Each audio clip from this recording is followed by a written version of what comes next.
Alaska has more untouched land than Texas, California, and Montana combined, yet fewer people live here than in a mid-sized American city.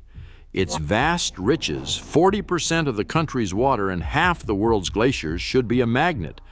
But instead, most who come eventually leave. Why has a place so rich in resources pushed so many away? At the heart of Alaska's story lies a brutal contradiction, one that begins with ancient migrations and ends where human endurance hits a frozen, unyielding wall. The truth nobody talks about is far more revealing than you would expect.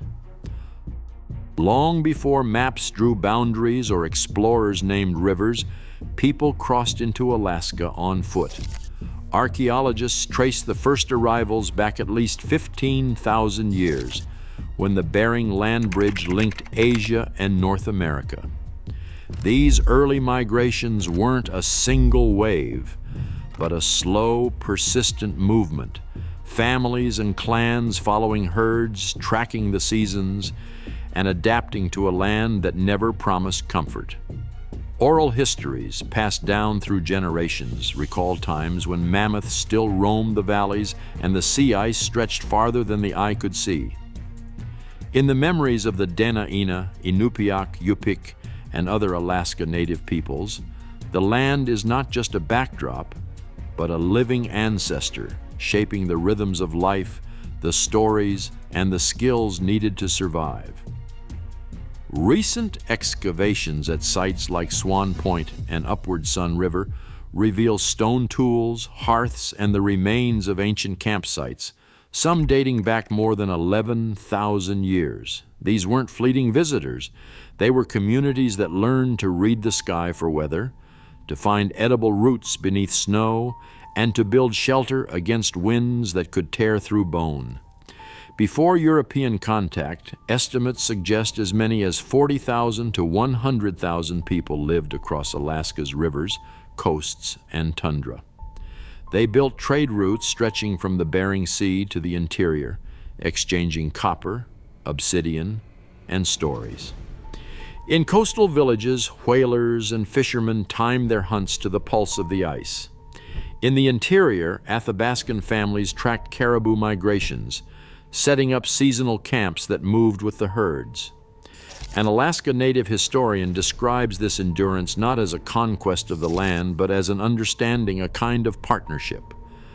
Every tool, every tradition, every ceremony reflected a deep knowledge of how to live within the cycles of cold and light, scarcity and plenty. The land demanded respect, and in return, it offered just enough for those who listened. For thousands of years, people didn't just survive here, they flourished, building societies that adapted to climate, resource shifts, and the challenges of distance. Their legacy is written in the languages still spoken in villages, the patterns of fish camps in summer, and the quiet resilience that marks so many families. But this balance would be tested in ways no one could predict. New arrivals brought new pressures, and the ancient partnership between people and place would face its greatest challenge yet. Permafrost lies beneath nearly 85% of Alaska's land. It is not just frozen soil, but a thick layer of ice and earth that rarely thaws, even in summer. For centuries, it has shaped every choice about where to build, what to grow, and how to move. When temperatures drop below minus 60 degrees Fahrenheit, as they do in places like Utqiagvik, even the air can sting exposed skin in seconds. In the far north, the ground never fully softens. Buildings must be lifted on pilings, set above the earth to avoid the slow heave and slump of thawing ice. Roads buckle, pipes snap, and runways tilt as the permafrost shifts beneath them. University of Alaska, Fairbanks. The scientists track these changes on detailed maps, watching the frozen ground retreat year by year. A researcher explains, We are seeing thaw at depths we never expected. The ground moves and everything built on it moves too. The cold is relentless, but it is not the only force at work. Above the Arctic Circle, the sun disappears for weeks in winter, leaving entire communities in darkness. In summer, it never sets, with nearly continuous daylight. These extreme cycles of light and dark disrupt the body's natural rhythms.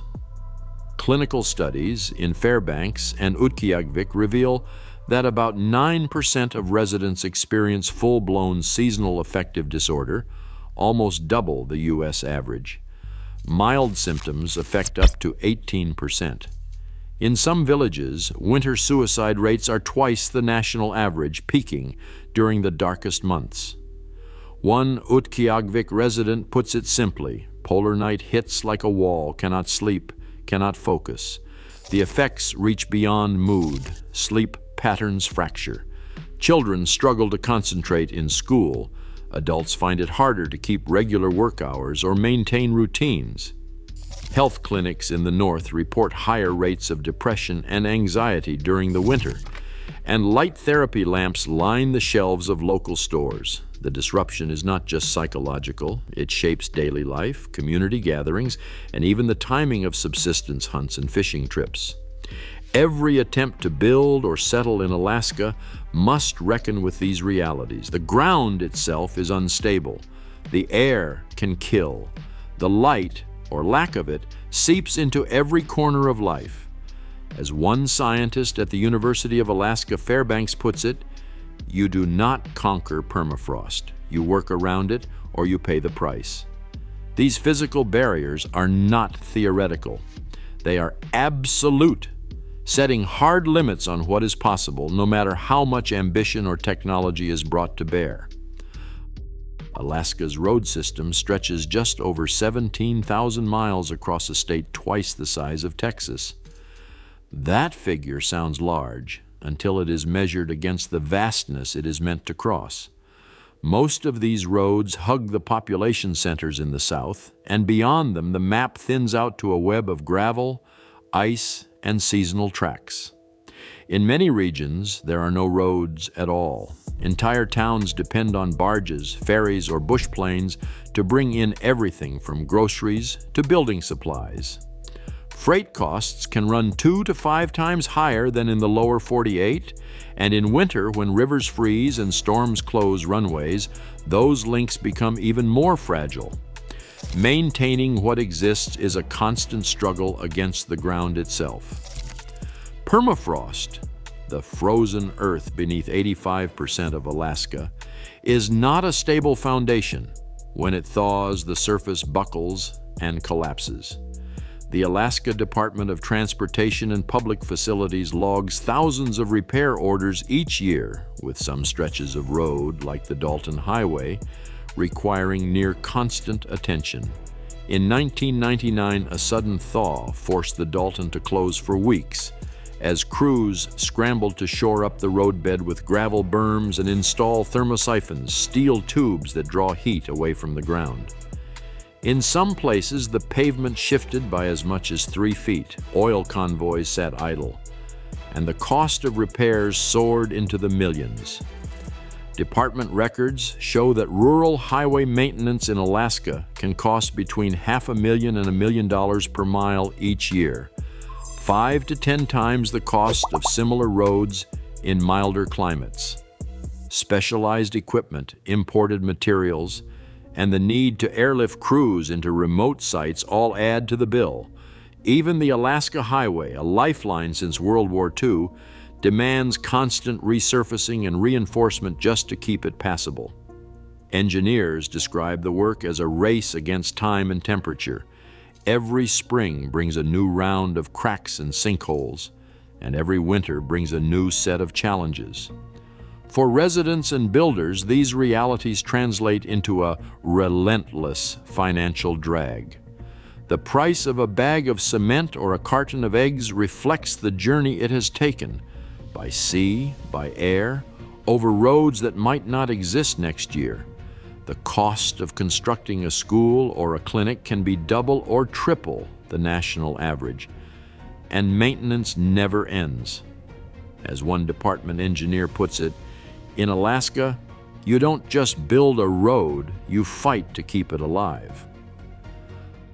Alaska's population hovers just above 738,000, less than the city of San Francisco, yet spread across an area twice the size of Texas. More than 4 out of 5 Alaskans live in a handful of urban centers like Anchorage, Fairbanks, and the Mat-Su Borough. The rest of the map is a mosaic of small towns, villages, and vast stretches of wilderness where the nearest neighbor might be miles away. This scale creates a sense of isolation. State demographer David Howell puts it in stark terms. We're continuing to see losses in the working age population. There's about 1,000 more 17-year-olds than 4-year-olds. That slow motion decline is most visible in rural Alaska, where census tables show places like the Lake and Peninsula Borough losing nearly 15% of their residents in a decade. In the Yukon-Koyukuk census area, an expanse larger than Greece, fewer than 2,000 people remain, scattered across an area the size of a small country. These figures point to a steady rural decline, yet the state is flush with natural wealth. Alaska produces around 60% of the U.S. surface water and about 60% of the nation's commercial seafood, with ports like Dutch Harbor landing billions of pounds of fish each year. But the bounty rarely translates into lasting settlement. Most seafood workers arrive for a season, earn paychecks that can top $80,000, then leave before winter sets in. Exit surveys from the Department of Labor show that more than 90% of these workers refuse permanent relocation, citing the cost of living, family separation, and the isolation that comes when the last ferry pulls away. As one fish plant worker says in a video diary, "Great money, but winters break you." The pattern underscores the limits of seasonal work to build communities. The paradox is hard to ignore. Alaska holds about 40% of all U.S. surface water, more than half the world's glaciers, and wildlife populations that dwarf human numbers. Even so, the population remains stagnant, with net migration negative for over a decade. Resource booms, oil, gold, fish, bring surges of people, but the pattern is always the same. When the work dries up, so do the settlements. This paradox defines much of the state's demographic reality. Urban clustering is not just a preference, but a necessity. The high costs of transport, housing, and basic goods make rural life unsustainable for many. Schools close, clinics cut hours, and families move to the city for stability. In some towns, empty homes outnumber occupied ones. The census projects that Alaska's population will peak around 742,000 by 2030, then begin to decline, with rural communities facing the steepest losses. The result is a persistent urban consolidation. For all its abundance, Alaska remains a place where wealth does not guarantee growth. The land offers plenty, but only to those willing or able to endure its extremes. The shrinking rural footprint tells a quiet story of retreat, even as the state's natural riches continue to fill ships and feed distant markets. On March 27, 1964, the ground beneath southern Alaska convulsed for nearly 5 minutes. Seismographs at the U.S. Geological Survey recorded a magnitude of 9.2, which was the largest earthquake ever measured in North America. Entire blocks of Anchorage crumpled as the earth split open. In coastal towns like Valdez and Chenega, a wall of water followed the shaking. Tsunamis swept away homes, docks, and entire communities, leaving behind only splintered wood and empty foundations. Survivors recall the sound, a deep roar, then silence broken by the rush of water and the crack of collapsing buildings. Official records counted more than 130 deaths, but the scars ran deeper. Maps had to be redrawn. Whole neighborhoods vanished, and plans for new settlements were abandoned overnight. Today, the threats have multiplied. Alaska remains the most seismically active state in the country, with thousands of earthquakes each year, most too small to feel, but some strong enough to shatter roads and pipelines. In recent years, another hazard has grown more frequent: glacial lake outburst floods. Since 2011, the Mendenhall Glacier near Juneau has unleashed sudden floods every summer. In 2023, floodwaters surged more than 100 feet beyond the riverbank, destroying homes that had stood for decades. National Weather Service alerts give only minutes or hours of warning. In remote areas, the wait for help can stretch far longer. Emergency response logs show that it can take more than a day for aid to reach isolated villages after a major event. For those living on the edge, nature's timetable is always unpredictable, and the next disaster is never far away. In the village of Newtok, the ground itself is giving way.